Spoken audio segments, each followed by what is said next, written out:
আপনারা জলসা করেছেন, জলসা কমিটি ভালো করে শুনবেন, যিনারা আছেন।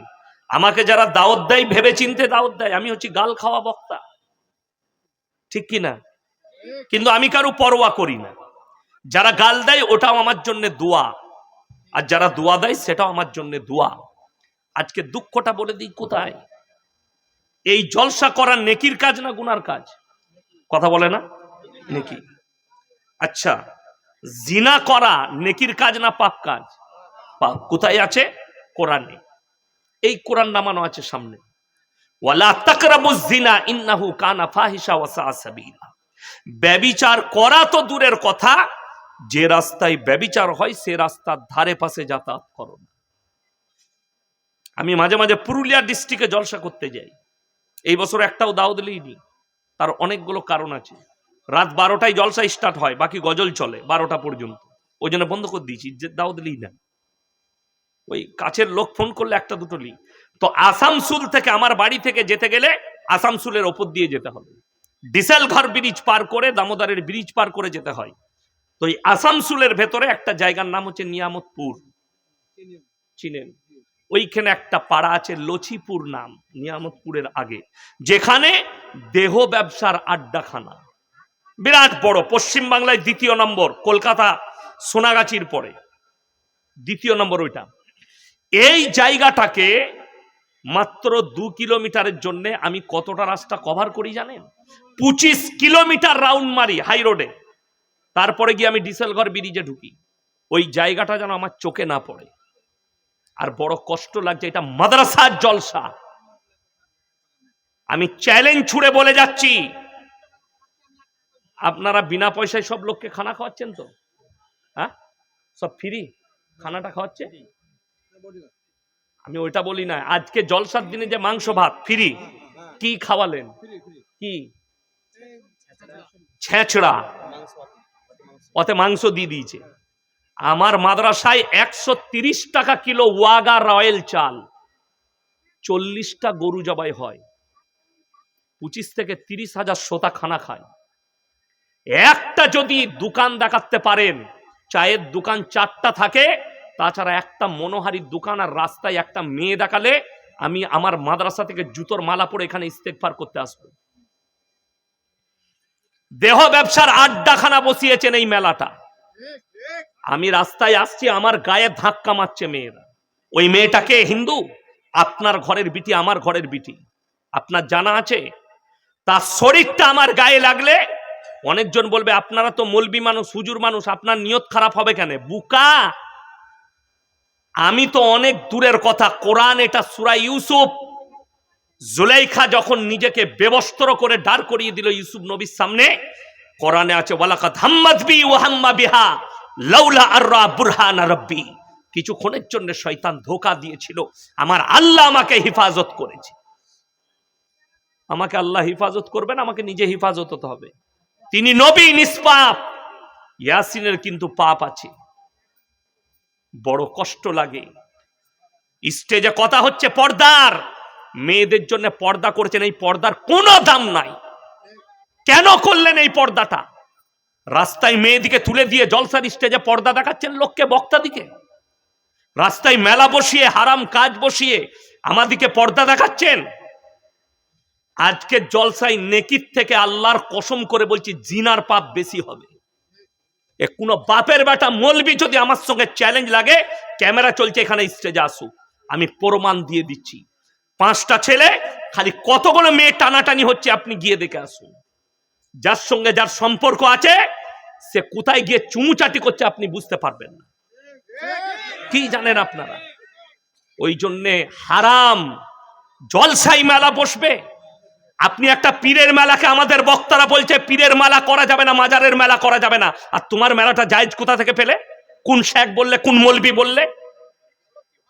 বড় কষ্ট লাগে। আপনি নসিহত শুনবেন, আমার মতো বক্তাকে দাওয়াত দিবেন না। আমি টাকার ভুকা নয়, যদি এটা মনে হয় আমি ব্যবসা করি।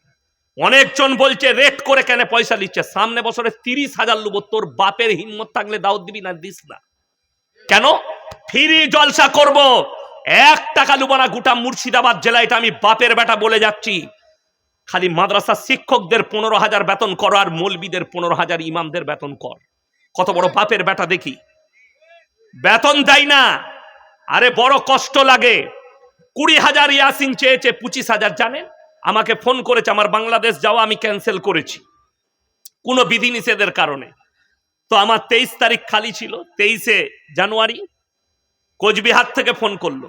আমি বললাম 50,000 টাকা লাগবে, বলে ডেটটা লেখুন, টাকা ভরছি। তাদেরকে যদি তাদের ইমাম মেম্বারে দাঁড়িয়ে বলে আমি 10 বছর আছি, 6,000 বেতন, দাদা ভাইরা আল্লাহ বলার আমার 1,000 টাকা বেতন বাড়িয়ে দেন, হারামখোররা বেতন বাড়াবেন না। 20,000 দিয়ে বক্তা আনা সহজ। ইয়াসিনকে পছন্দ হলো। মাদ্রাসার একটা শিক্ষক যদি বলে হুজুর সেক্রেটারি সাহেব আমার 6,000 বেতনে আর সংসার চলছে না, ওটা 7 করলে ভালো হতো, তুমি ঘর চলে যাও, অন্য মাদ্রাসা দেখলাম। ঠিক কি না? বড় কষ্ট লাগে, আজকে দুঃখ লাগে। ইয়াসিন 20,000 চেয়েছে, যুবকরা পছন্দ করে, আমাদের পছন্দ। 20,000 টাকা অ্যাকাউন্টে ভরে দিয়ে ডেকে নিলেন। আল্লাহর কাছে হিসেব দিতে পারবেন না। যারা 1 লাখ 2 লাখ টাকা দিয়ে খরচ করে জলসা করছে আর ইমামকে 10,000 বেতন দেয় না, তাদের জলসায় কোনো ফায়দা নাই, কোনো লাভ হবে না জলসা দিয়ে। আল্লাহর কাছে হিসেব দিতে পারবেন না এই জলসা করাটাই। বক্তাদিকে 1 লাখ 2 লাখ টাকা বক্তাদের পেছনে, হাওড়া হুগলিতে চলুন 30,000 40,000 করে বক্তাকে টাকা দিচ্ছে। বাংলাদেশ থেকে নিয়ে আসছে 70,000-এর বক্তা, অথচ একটা আলেমকে, একটা ইমামকে বেতন দিতে দ্বিধাবোধ হয়। আপনি দেখুন আমাদের সমাজে হারামখোর মুসলিম জাতি বিয়েতে গান বাজনা করছে, বিয়েতে ড্যান্স করছে, বিয়েতে হিজড়ে নাচাচ্ছে, কিন্তু একটা ইমামকে নিকাহ পড়ানোর 1,000 টাকা দিতে গেলে এদের লজ্জা লাগে। অথচ আমাদের মতো বক্তাকে বলে এত ঠোঁট কাটা বক্তা, এই কথা বলে। গালি ফেসবুকে যত দিবে দাও। ফেসবুকে গালি দেওয়া সহজ না সহজ নয়? সহজ, খালি লিখে দেওয়া। যদি বাপের বেটা থাকি স্টেজে আয়, বাপের বেটা থাকলে গালি দিতে হলে স্টেজে আয়, তবে দেখবো কত বড় বাপের বেটা। তোর কান মুচুড়ে কোরআন আর হাদিস দিয়ে ঢেকে দেবো। তুমি কাকে কি বলছো? পেছন থেকে গালি দিচ্ছ। আজকে শুনেলেন বেঈমান কাফেররা আপনার মাথায় চেপে বসার মূল কারণ হচ্ছে সমাজ আলেম থেকে বিচ্ছিন্ন। একটা আলেমের ইজ্জত নাই। আর রাসূলের হাদিস, যখন আলেম দিকে বেইজ্জতি করা হবে সমাজের বুকে, আল্লাহ ইলমের থেকে আগে আলেম দিকে তুলে নেবেন। আর সমাজ পরিচালনা করবে মূর্খরা। আমার ভাই, আমি এখনো জলসা শুরু করিনি, জলসা শুরু করছি। কি আছে? লোকগুলোকে বসতে বলেন। আমি কেউ কি বসতে বলা বক্তা নয়। যার মন যাবে সে বসবে, নাইলে সবাই কি ডেকে ডেকে জান্নাতে ঢুকলে জান্নাতে জায়গা হবে? তাহলে ওই জন্য কেউ কি বলবো না বসতে, যার মন যাবে সে বসবে। এরা তো ড্যান্স দেখতে এইছে, এরা মনে করছে হিমা মালু নিয়ে এইছে, ওই জন্য দাঁড়িয়ে দেখছে কোমর দুলাবো, ওই জন্য দাঁড়িয়ে থাকুক না, কে মানা করবে? বড় কষ্ট লাগে। আরে ভাই, এখন আমি বায়ান শুরু করি নাই, বসো, লিতে পারলে, আর ঘুম ধরলে বাড়ি যাও, কোনো অসুবিধা নাই। আমি তো এখন এই ময়দান গুছুচ্ছি। যদি লিতে পারেন বসে থাকেন, নাইলে ঘর চলে যান। আমি খালি ঘা করে দিয়ে যাবো, সকালবেলায় মহলম গুলো লাগাবেন যদি পারেন। এই যে আমি এখন কাকে বললাম, কমিটির লোককে বললাম, মেলা বসানো হারাম। মেলা যদি কোনো মৌলবি হালাল বলে দিতে পারে, আল্লাহর কসম করে বলছি, আমি এই মাদ্রাসাকে 1 লাখ টাকা এক্ষুনি আমি অ্যাকাউন্টে ঢেলে দিয়ে যাবো। কোন বাপের বেটা মৌলবি যদি বলে, চ্যালেঞ্জ, স্টেজে এসে বলতে হবে, কোরআন হাদিস থেকে দলিল দিতে হবে। আর আমি বলে যাচ্ছি মেলা হারাম। কোরআনে আছে সূরা ইউসুফে, ইন্নাশ শাইতানা লিল ইনসানি আদুব্বুম মুবিন, শয়তান মানুষের প্রকাশ্য দুশমন। 10টা ছেলে ঘুরছে, 10টা মেয়ে ঘুরছে, যুবতী। শয়তান বললে দেবে, চালিয়ে দে, মেরে দিয়ে পালিয়ে গেল। ঠিক না? কথাটা বুঝতে পারেন? আর এইটাতে কি হয় জানেন? জো হাসি ও ফাঁসি। যদি এরম করে কোনো ছেলে মারে, আর দীপালি যদি একবার খালি হেসে দেয়, হয়ে গেল। কি বুঝলেন? এরপরে ই শয়তান আর ওর পেছু ছাড়বে না। কি বুঝলেন? কিছুটা গিয়ে আবার পো করে ঘুরেছে, ঠিক আছে, ফোন নম্বর দেখাচ্ছে। ই তখন কলম খুঁজে নিয়ে কাগজে লেখে ফেলিয়ে দিলে, আর বলে নম্বর। এই তো চলছে, এটার জন্যই মেলা। আর এই পর্যায়ে আপনারা বলুন, একটা নারী পুরুষ যদি নির্জনে এক কাছে হয়, রাসূল বলেছেন তৃতীয় নম্বর যে ব্যক্তিটা যায় তার নাম শয়তান। আর সে উস্কানি মারে কিসের জন্যে? জিনা করার জন্য, আপনার ঈমান নষ্ট করার জন্য।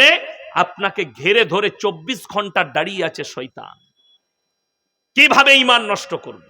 ওই জন্য আমি মাদ্রাসার তালবিলিম দিকে বললাম, বাবু আমাকে ঘেরে নিয়ে চলো, কোনো মেয়ে যেন আমাকে ধাক্কা না মারে, তোমরা যা করেছো।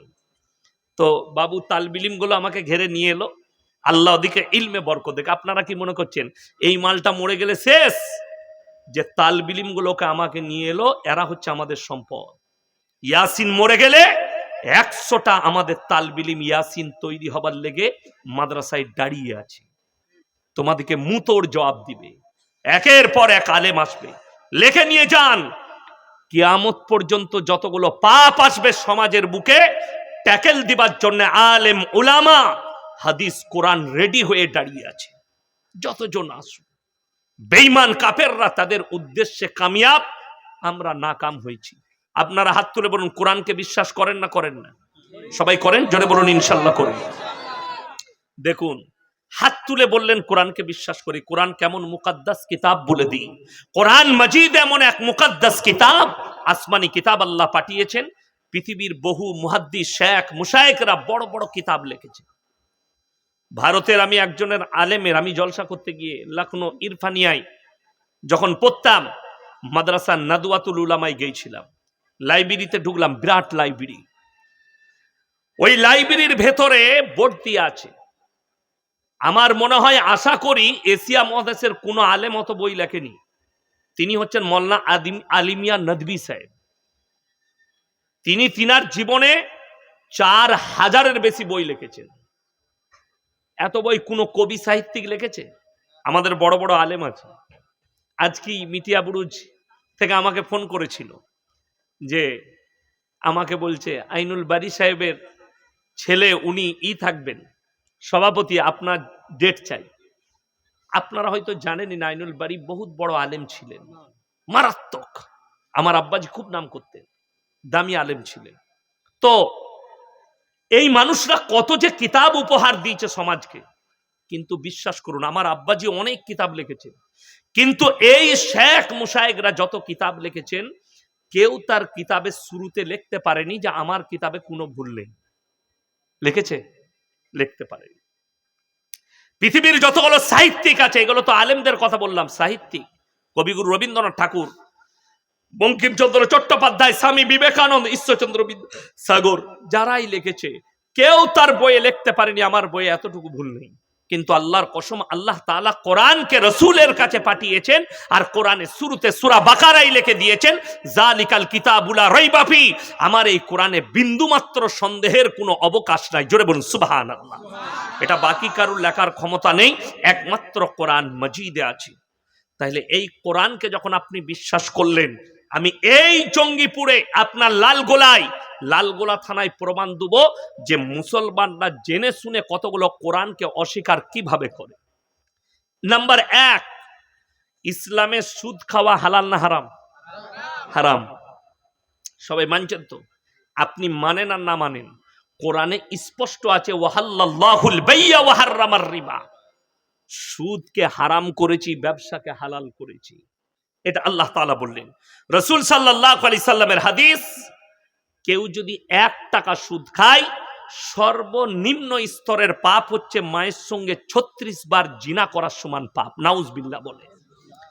আশা করি তাহলে এই গোটা লালগোলা থানায় কোনো সুদখোর নাই। কথা বলে না? এই আপনাদেরকে বলছি, এরা ইউটিউবার, আপনারা বলুন নাই তো? আছে। আপনাদের এই এলাকায় আছে? আছে।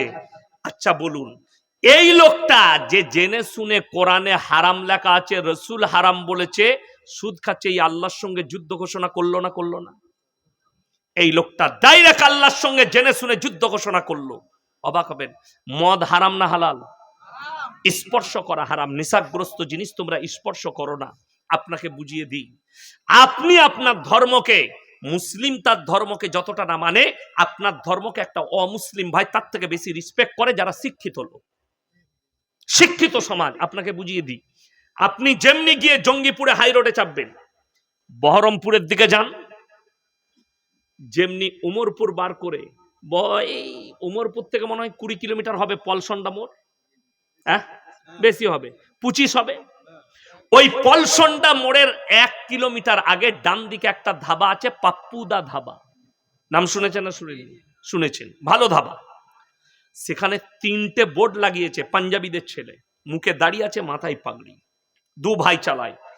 তারা 3টে বোর্ড লাগিয়েছে, 3টেই মুসলমানদের ইমান বাঁচানো বোর্ড। নাম্বার 1, এখানে মদ পান করা নিষিদ্ধ। নাম্বার 2, মদ বিক্রি নিষিদ্ধ। নাম্বার 3, ধূমপান নিষিদ্ধ, নো স্মোকিং। 3টি আমাদের ইমান বাঁচানো নেই, ইমান বাঁচানো নয়। অথচ আপনাকে আমি উমরপুরে দেখিয়ে দেব, মুসলিমদের ছেলে হোটেল চালাচ্ছে, হারামখোর, মদু খায়, মদু বিক্রি করছে। আপনাদের লাল গোলাতে দেখিয়ে দেবো, মুসলিমদের ছেলে হারামখোর, মদু খায়, মদু বিক্রি করছে।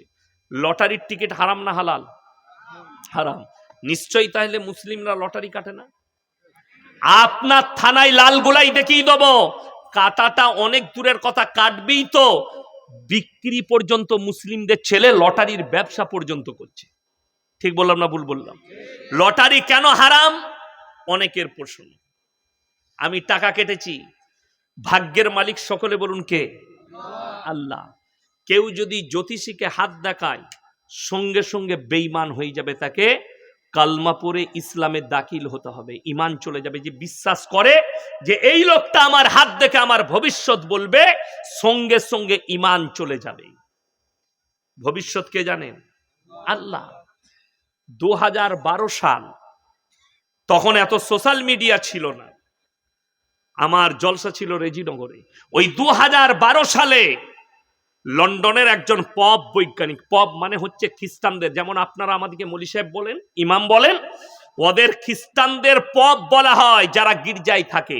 ওই পপ বৈজ্ঞানিক বলেছিল 72 ঘন্টার মধ্যে পৃথিবী ধ্বংস হয়ে যাবে। যারা পেপার পড়ে তারা জানবে, সেই যুগে মিডিয়াতে ছড়িয়েছিল, গোটা পৃথিবী হুলুস তুলুস, সবাই বলছে। আমি সেই সময় বলেছিলাম, মুর্শিদাবাদের রেজিনগরের মাটিতে যে বলছে 72 ঘন্টার মধ্যে পৃথিবী ধ্বংস হবে, সে 72 কেজি গাঁজা খেয়ে বলছে। পৃথিবীটা আছে না ধ্বংস হয়েছে? আছে।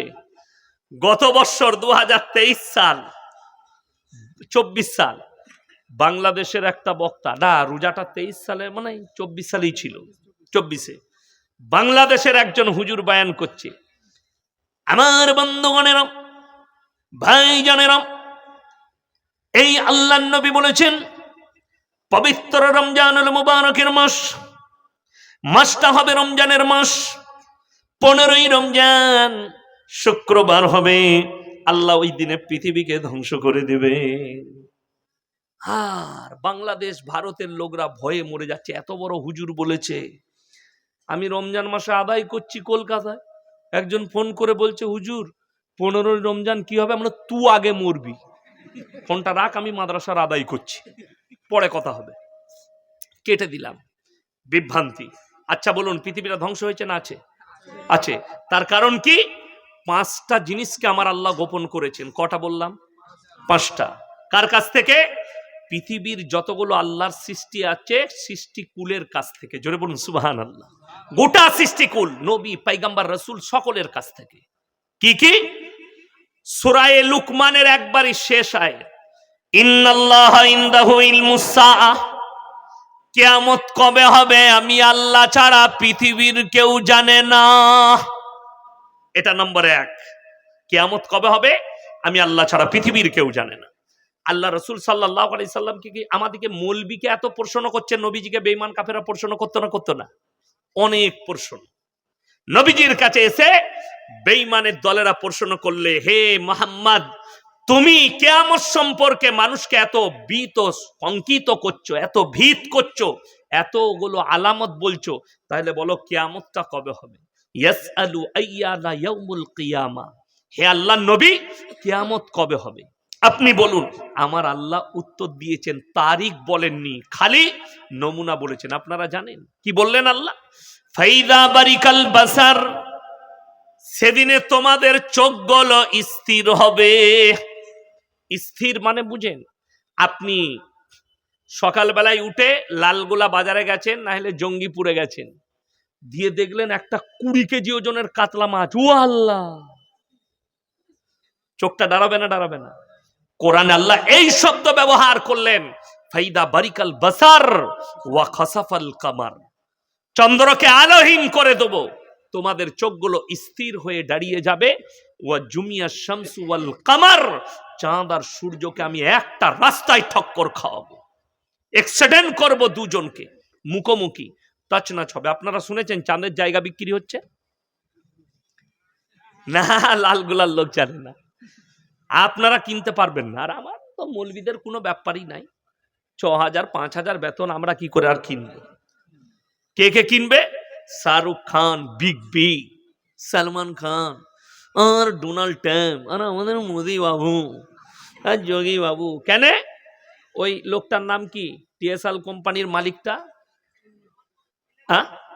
এলন মাস্ক, সে বলছে আমি চাঁদেতে 1 মিলিয়ন লোকের বসবাসের ঘর করছি, 10 লাখ লোকের। মানে পৃথিবীর দামি দামি নেতারা পালাবে। কেন? পৃথিবীতে পরমাণু যুদ্ধ হবে, 3য় বিশ্বযুদ্ধ, পরমাণু যুদ্ধ। এটা বিশেষজ্ঞরা বলছে। ইরান পরমাণু পরীক্ষা করে নিয়েছে, আমেরিকা পরীক্ষা করে দেখে নিয়েছে, গোটা এশিয়ায় ভূমিকম্প হয়েছে, তার মানে পরমাণু পরীক্ষা হয়েছে। পরমাণু পরীক্ষা করলে পৃথিবীতে ভূমিকম্পের একটা সৃষ্টি হয়, তার এত পাওয়ার। এবং বিশেষজ্ঞরা বলছে বর্তমানে যে পরমাণুগুলো তৈরি হচ্ছে, হিরোশিমা নাগাসাকিতে আমেরিকা যে পরমাণুটা ফেলেছিল তার থেকে 1 লক্ষ গুণ পাওয়ার বেশি। কলকাতায় যদি একটা পরমাণু মারে, সমস্ত লোকগুলো পানির মতো গলে যাবে, এত পাওয়ার। 10,000 ডিগ্রি সেলসিয়াস তাপমাত্রা বেড়েছিল কোথায়? হিরোশিমা নাগাসাকিতে। বর্তমানে যেটা মারবে, এখনকার পরমাণুগুলো 50,000 ডিগ্রি সেলসিয়াস তাপমাত্রা উঠবে, তার এত পাওয়ার। তার মানে বুঝলেন, আমরা এই রৌদ্রই সহ্য করতে পারছি না, ঠিক কিনা? উত্তরপ্রদেশে, ইউপিতে যে গরমটা হয়, রাজস্থানে যে গরমটা হয়, দিল্লিতে যে গরম হয়, দেখাচ্ছিল রোডেতে ডিমটা ফাটিয়ে দিয়েছে, ডিমটা হয়ে গেল। বাস্তব বলছি। তাহলে ভেবেলেন সেই পাওয়ারটা কতটা হবে? আপনার শরীরগুলো পানির মতো হয়ে যাবে, আগুনের সাথে মিশে যাবে। আমার ভাই, পরমাণু যুদ্ধ হবে। এরা বলছে আমরা চাঁদে পালিয়ে যাব, মরবে তো এরা মরবে। আর হাদিসে আছে, কিয়ামতের আলামতে আছে, সিংগায় যখন ফুঁক দেওয়া হবে, জমিনকে আল্লাহ উলট পালট করবেন, আমরা টুক করে তলায় চলে যাব। যারা দাঁড়িয়ে আছে, যদি এখনই আল্লাহ পাল্টিয়ে দেয়, আমরা টরাম করে চলে যাব না? যাব না? অসুবিধা হবে? টুক করে ঢাকা দিয়ে দিবে। কিন্তু যে মাল কটা উপর থেকে পড়বে তাদের কি হবে? কথাটা বুঝতে পারেননি? আল্লাহ বলছেন আমি চাঁদকে ধ্বংস করব, সূর্যকে মুখোমুখি সংঘর্ষ করাবো, তোরা উপর থেকে পড়বি, তোদের অবস্থাটা বুঝেলে। আল্লাহ রাব্বুল আলামিন এই জায়গাতেও তারিখ বলেননি। এটা নাম্বার 1, খালি আলামত গুলো বলেছেন। আর ভণ্ড হুজুর বলে দিলে 15ই রমজান পৃথিবী ধ্বংস হবে, যা বুঝে করগা। ভবিষ্যৎবাণী করা হারাম। নবীজি যে আলামত গুলো বলেছেন, আল্লাহর জানা আলামত বলেছেন, নিজে থেকে নবীজি ভবিষ্যৎবাণী করেননি। যতগুলো কথা বলেছেন সব আল্লাহর ইশারায় বলেছেন। এটা মাথায় রাখতে হবে মুমিন দিকে, মুসলমানকে। চলুন আমার ভাই, নাম্বার 2, ওয়া ইউনাজ্জিলুল গায়থা ওয়া ইয়ালামু মা ফিল আরহাম। মায়ের গর্ভে বেটা আছে না বিটি, বিকালঙ্গ না কালো, খোড়া আছে না ভালো আছে, অন্ধ আছে না বধির আছে, আমি আল্লাহ ছাড়া পৃথিবীর কেউ জানে না। কিন্তু বড় কষ্ট লাগে, আপনাদের মুর্শিদাবাদে লালগোলা থানায় পাবেন, জঙ্গিপুরে পাবেন, কিছু কানা দাজ্জাল মাল বেরুইছে, বলছে আমার তাবিজে বেটা ছেলে হয়। খোঁজ নিয়ে দেখুন, হারামখোরের একটা বেটা নাই। আচ্ছা, মৌলবীদের তাবিজে যদি বেটা ছেলে হতো, পঞ্চায়েত গুলো কাদের দখলে হতো? হুজুরদের। কথা বুঝতে পারেননি? ইসলামে 4টা বিয়ে করা জায়েজ না জায়েজ নয়? যায়। 4টা বিয়ে করতাম, বছরে একটা করে বেটা, 4টা বই 4টা 4 10 কত 40, লাঠির জোর কার? পঞ্চায়েত আমার। আমি ইয়াসিন, আমার 2টো মেয়ে। আপনার কটা ছেলে মেয়ে? 0। আল্লাহ প্রথম কন্যা সন্তান দেখ, আমি দোয়া করব, আল্লাহুম্মা আমিন। এটা আমার দোয়া, আল্লাহ যেটা ইচ্ছা করবেন সেটা দিবেন। চলুন দুঃখের কথা বলি। যেমন অনেক লোক এসে বলে যে আমার কাছে একটা কাগজ আমি ফেসবুকে পেলাম একজন বাবার, কি বুঝলেন তো, সে সেখানে লিখেছে যে কেউ পালিয়ে গেলে 72 ঘন্টায় ফিরিয়ে আনা হয়। আমি বললাম এদিকে মোদিজির কাছে পাঠাবে কেন? নীরব মোদি টাকা নিয়ে পালিয়েছে, বিজয় মালিয়া পালাইছে, তো 72 ঘন্টা লয় 72 দিন সময় দিলাম মালটাকে ফিরিয়ে নিয়ে আই। পারবে না, কথাটা বুঝতে পারেননি? তাবিজে বলছে ছেলে হবে, খেপা। তাবিজে যদি বেটা ছেলে হয়, এই আমাদের ছেলেরা কিছুই জানে না। 6 মাস 7 মাস প্রেম করেছে, প্রেমিকার সঙ্গে ঝগড়া, মোবাইলটা সুইচ অফ করে দিয়েছে, ই হুজুরের কাছে হাজির। কি হলো, কাঁদছি কেন রে? 6 মাস ভালোবেসেছি, আমি মেয়েটা লেগে মরে যাবো, সুইচটা অফ, যা টাকা লাগে দেবো, তুমি খালি সুইচটা খুলে দাও। হ্যাঁ বে, হুজুরের তাবিজে কি করে মোবাইলের সুইচ খুলবে? তো দোকানে গেলে সুইচ খুলছে না, কোম্পানির ঘরে কম্পিউটার লাগিয়ে খুলতে পারছে না, হারামখোর হুজুর বলছে আমি তাবিজ মেরে খুলে দেবো। অবাক হয়ে যাবেন, বলছে তাবিজ করে মেয়ে এনে দেন। তাবিজে যদি মেয়ে আনা যেত, আমরা মৌলবীরাই মাদ্রাসায় আর পড়াতাম না, আর মসজিদে ইমামতিও করতাম না। কেন? খালি খুঁজতাম বড় লোকের বাপের একটা বিটি কে আছে, মা তাবিজ আর টেনেলে বড় লোকের জামাই সব আমার। কথা বুঝতে পারেননি? কষ্টটা ওই জায়গায়। 10,000 টাকা রোজগার করে প্রত্যেক দিন, লালগোলায় দোকান করেছে, জঙ্গিপুরে দোকান, প্রত্যেক দিন 10,000 ইনকাম। দুঃখটা কোথায় জানেন? 10,000 ইনকাম করলে কি হবে? সন্ধ্যাবেলায় একদিন ব্যবসা খারাপ গেছে, মসজিদে এসে হুজুরকে বলছে হুজুর ব্যবসা একটু খারাপ চলছে, বরকতের তাবিজ দেন। যে প্রত্যেক দিন 10,000 ইনকাম করে, 3 10 কত? 3 লাখ, মাসে 3 লাখ। আর ইমাম বেতন পায় পুরো মাসে 6,000। এসে বলছে হুজুর একটা বরকতের তাবিজ দেন। হুজুরের তাবিজে বরকত হলে তুই আগে বড় লোক হবি না আমি আগে হব বে? আচ্ছা, এরকম বোকা লোক কেউ আছে যে লোককে বড় লোক করবে, নিজে গরিব থাকবে? বড় কষ্ট লাগে, দুঃখ লাগে এই সমাজের প্রতি। যে বলছে আমার তাবিজে বেটা ছেলে হবে, তার কানটা মুচুড়ে কোরআনের আয়াত খুলে দেখান, সূরা আল ইমরান 1ম পৃষ্ঠা, ওয়াল্লাযী ইউসাউবিরুকুম ফিল আরহামি কাইফা ইয়াশা লা ইলাহা ইল্লা হুয়াল আজিজুল হাকিম। হে আমার নবী বলে দাও, মায়ের গর্ভে সন্তান দান করি আমি আল্লাহ, আমার ইচ্ছা মতো, আমি কারো পরামর্শে কাজ করি না। জোরে বলুন সুবহানাল্লাহ। আর কানা দাজ্জাল হুজুর বলছে আমার তাবিজে বেটা ছেলে হবে। সবাই বলুন, বাচ্চাকে দান করেন আল্লাহ, হায়াত মওতের মালিক আল্লাহ, সবের মালিক যদি আল্লাহ হয়, আপনি দেখবেন, আপনি চলুন, জঙ্গিপুরে রেল স্টেশন আছে না নাই? আছে। আপনি চাপেন, হাওড়ায় নামেন, শিয়ালদাতে নামেন, রেল স্টেশন থেকে বেরিয়ে দেখবেন হারামখোর সিঁড়ির পাশে কোণে বসে আছে, কি নিয়ে? ছিঁড়া চট বিছিয়ে, মাথাটায় সরষের তেল লাগাইছে। সকালবেলায় হারামখোর চা খেতে পেয়েছে নাকি জানি না, 3 টাকা কাপ চা খেয়েছে, একটা বিস্কুট খেয়ে এসে বসেছে। আর বর্ধমান থেকে যাচ্ছে কলকাতায় চাকরি করে, আপনার পান্ডুয়া থেকে যাচ্ছে, মেমারি থেকে যাচ্ছে চাকরি করে কলকাতায়, লোকাল ট্রেন চেপে কলকাতায় নেমেই শিয়ালদা স্টেশনে বেরিয়ে গিয়ে বলছে হাতটা দেখো, জ্যোতিষী ছিঁড়া চটে বসে আছে, অ্যাটার্জি খুলে রেখেছে, ফালনামা আছে তার কাছে। সে হাতটা দেখে বলছে তোমার ভাগ্য একটু খারাপ যাচ্ছে, প্রমোশন আটকে আছে, ঘরেতে বউ তোমাকে ভালোবাসে না। বলে শালা দারুণ জানে তো, কথা জানে, ঘরে বউ ভালোবাসে না, ভাগ্য খারাপ যাচ্ছে। বলে কি করতে হবে? এই আংটির পাথরটা নিয়ে যাও, আংটি নিয়ে পরে নিবে, তোমার ভাগ্য ফিরে যাবে।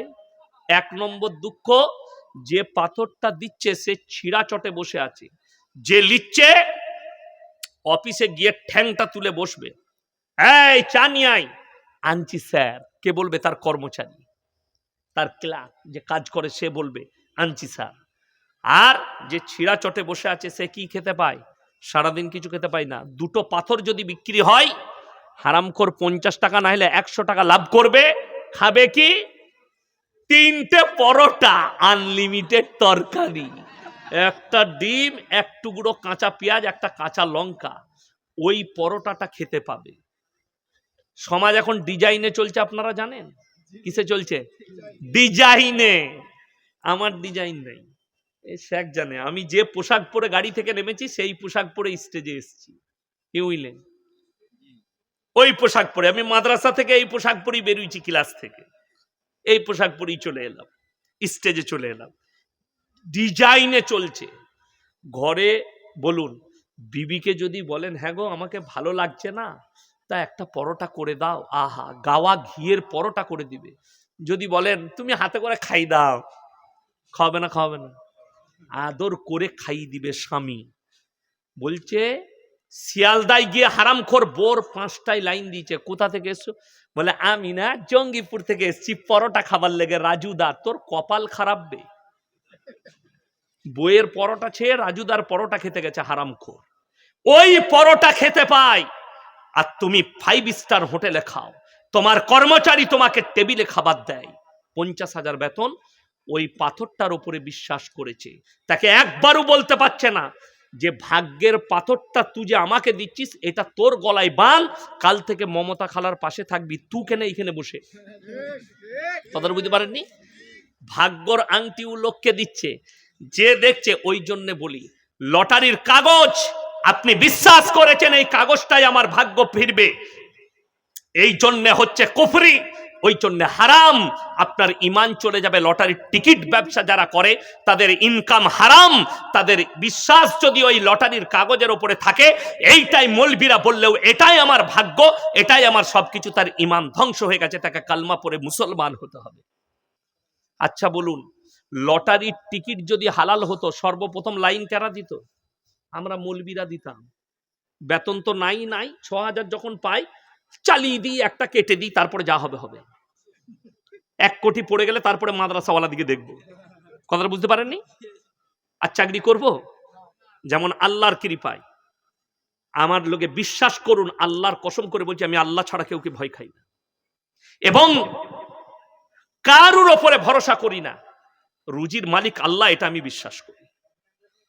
কোথায় খেতে পাবো জানি না, রুজির মালিক আল্লাহ, এটা আমাকে বিশ্বাস রাখতে হবে। আর আল্লাহ আলেম দিকে ইজ্জতের রুজি দিবেন আর দেন, কোনো এর মধ্যে শাক নাই। আর আমাদের অবিশ্বাসেরও কোনো রাস্তা নাই। রুজির মালিক আল্লাহ। আমি শুধু জলসাওয়ালা লোক নয়, আমি শুধু মাদ্রাসার শিক্ষক নয়, আল্লাহর কৃপায় আমি ব্যবসাও করি। আপনার মুর্শিদাবাদের মিস্ত্রি, 2 জন মিস্ত্রি আমার আন্ডারে কাজ করে। মসজিদ বিল্ডিং তৈরি করি, গোটা গোটা ঘর কন্ট্যাক্ট নিই, আমার কাজ চলে। তাহলে বুঝলেন, যে লোকটা 20 লাখ 21 লাখ টাকা দিয়ে এক একটা করে বিল্ডিং তৈরি করছে, তাহলে তার অভাব যাবে?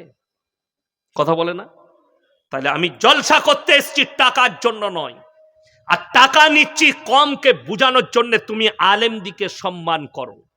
আমি আবার বলছি, যদি মুর্শিদাবাদ জেলার লোক আলেমদের বেতন 20,000 করে, আমি ইয়াসিন ওয়াদা করে যাচ্ছি, আমি ফ্রি জলসা করব তোমার মাদ্রাসায়, ফ্রি। খালি আমার গাড়ির তেলটা ভরে দিবে, আমি ফ্রি জলসা করবো। আমার কমি নাই, আল্লাহর রহমতে আল্লাহ কমি দেয়নি, আল্লাহ অনেক দিয়েছে।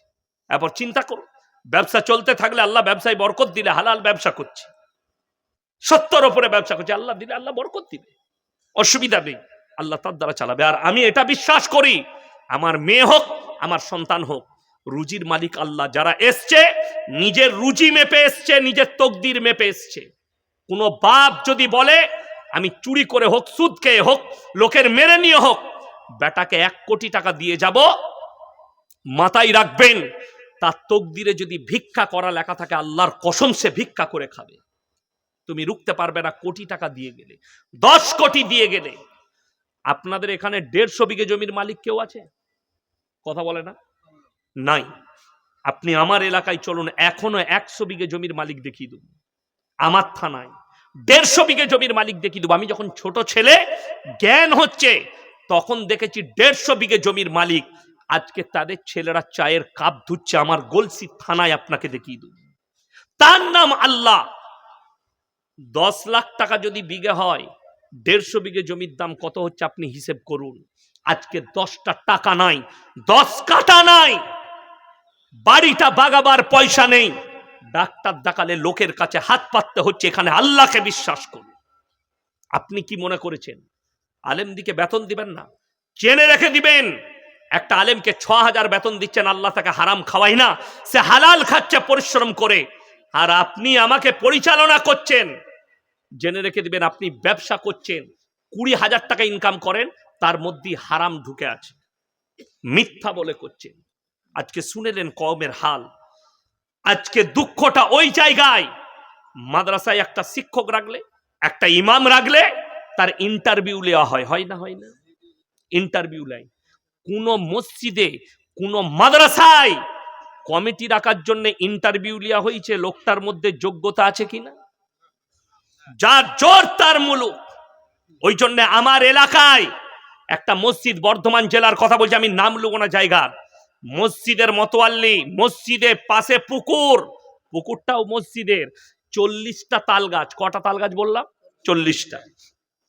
গ্রীষ্মকালে দেখবেন এখন যেমন খেজুর গাছে রস টাঙায়, টাঙায় না? টাঙায় না?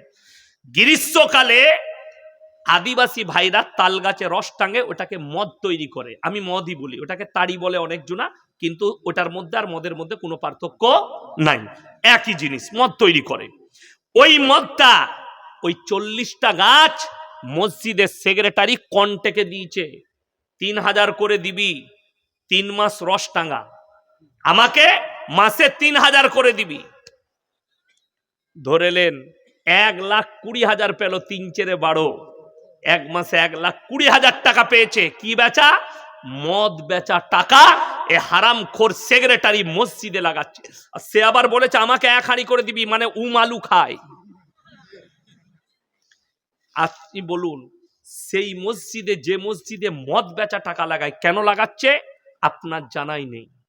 এই গোটা জঙ্গিপুরের যতগুলো, আপনার লালগোলা থানায় মুর্শিদাবাদ জেলার যতগুলো মাদ্রাসা আছে, একটা মাদ্রাসার হেড মোল্লা, একটা মাদ্রাসার শেখ যদি বলতে পারে যে আমার কাছে অমুক মসজিদের কমিটি এসছে, যে মৌলী সাহেব আপনি একটু লিখে দেন তো, মসজিদ কমিটিতে থাকতে গেলে কোন কোন শর্তগুলো তার মধ্যে থাকতে হবে, কোন কোন গুণগুলো থাকতে হবে, এটা একটু হাদিস কোরআন থেকে লিখে দেন। আমি চ্যালেঞ্জ ছুড়ে বললাম, গোটা মুর্শিদাবাদ জেলায় যদি 1000 মসজিদ হয়, 990টা মসজিদের সেক্রেটারির নাম কাটা যাবে। এটা চ্যালেঞ্জ ছুড়ে বললাম। আজকে বাস্তবতা কি জানেন? আপনি আমি ব্র্যান্ড চিনতে পারিনি। ব্র্যান্ড বুঝেন? আপনার এই মোবাইলটা আমি নিয়ে এলাম, আমি বললাম এটা ব্র্যান্ডেড মাল, বুঝতে পারেননি?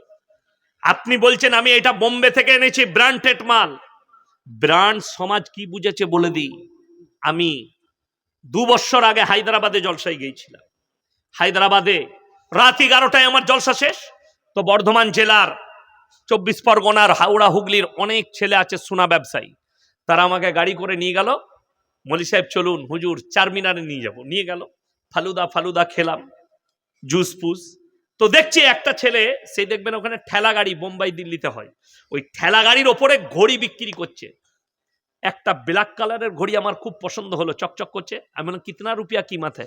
বললে हाफिज जी इसका कीमत है 200 रुपया। মানে 150 में मिलेगा? বলে আখরি টাইম है, ले लीजिए। আমি হাতে পড়ে নিলাম, 150 টাকা দিলাম। সকালবেলায় আমি কাজী নজরুল ইসলাম দুর্গাপুরে অন্ডাল এয়ারপোর্টে নামলাম হায়দ্রাবাদ থেকে এসে, বেলা 12টায়। আমার ড্রাইভার গাড়ি নিয়ে দাঁড়িয়ে ছিল, গাড়িতে চাপলাম, একবারই ধুলিয়ানে জলসা। বললে আপনার 9টায় টাইম। আমি তাড়াতাড়ি ওখান থেকে বেরিয়ে বাড়ি ঢুকিনি, চলে এলাম। জলসার স্টেজে গেলাম, আপনাদের মতো শ্রোতা বসে আছে। আমি তাদেরকে বললাম, এই বাবাজিরা তোমরা কি ব্র্যান্ড চিনো? বললে হ্যাঁ চিনি মৌলী সাহেব। আমি বললাম আমার হাতের ঘড়িটার দাম কত বলো। একজন যুবক বললে হুজুর 7,000, একজন বললে 5,000, একজন বললে 2,500, একজন বললে 1,500। যতজন দাম বলেছে সবাই ঠিক বলেছে, ভুল কেউ বলেনি। এরপর আপনার প্রশ্ন, ঘড়িটার দাম কত? কথা বলে না? 150। 7,000 বললো, কি করে ঠিক বললো? যে 7,000 বলেছে সে এটা ভেবে বলেছে ইয়াসিন সাহেবের মতো বক্তার হাতে ঘড়ি আছে, মানে মালটা কুমা হবে না, মালটা দামি হবে। কথাটা বুঝতে পারেননি? সবাই ওই হিসাবে দাম বলেছে। কেন? লোক পাল্টিয়েছে, ঘড়ির কিমত পাল্টিয়ে গেছে। আপনার গ্রামের একটা ছেলে সকালবেলায় উঠে যদি ছিঁড়া প্যান্ট পরে রাস্তা দিয়ে যায়, 10টা লোক যদি চায়ের দোকানে বসে থাকে, তারা কি বলবে? ওয়া গরিবের ছেলে, পয়সা নাই। বলবে না? বলবে না? ওই ছিঁড়া প্যান্টটাই শাহরুখ খানকে পরিয়ে দেন, বলে কোন দোকানে পাওয়া যাবে বে, দারুণ ডিজাইন তো। ঠিক বললাম না? বলবো? খালি লোকটা পাল্টালো, ডিজাইন পাল্টিয়ে গেল। আমি এখনো বাঁশটা দিই নাই, বাঁশটা দুবার পর আমি উদাহরণ দিলাম। আমার বাঁশ ওই জন্য বললাম ঘা হবে।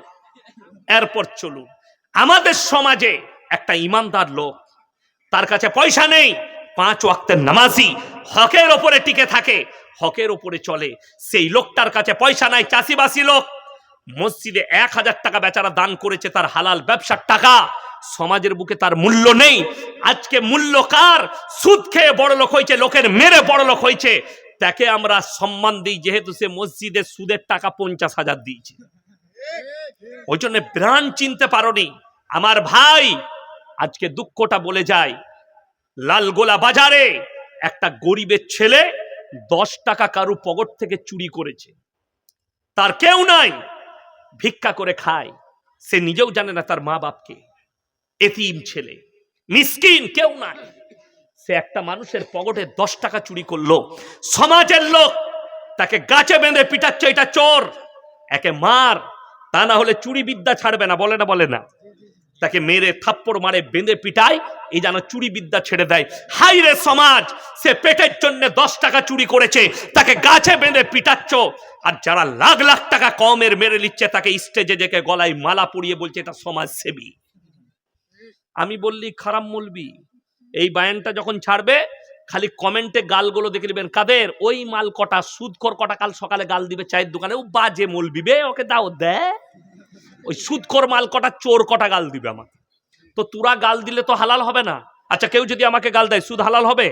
হবে না। তুমি যদি আমাকে স্টেজ থেকে নামার পরে আমার কলারটা ধরো, আল্লাহর কসম আমি আল্লাহর কাছে বিচার দেব, কিন্তু আল্লাহ কিয়ামতের দিনে কেউ কি ছাড়বেন না। সবাই নিয়ত করুন, হকের উপরে টিকবো, জোরে বলুন ইনশাআল্লাহ। আচ্ছা, হকের জিত আছে না নাই? হকের জিত আছে না, হকের জিত নেই। কেন বলুন তো?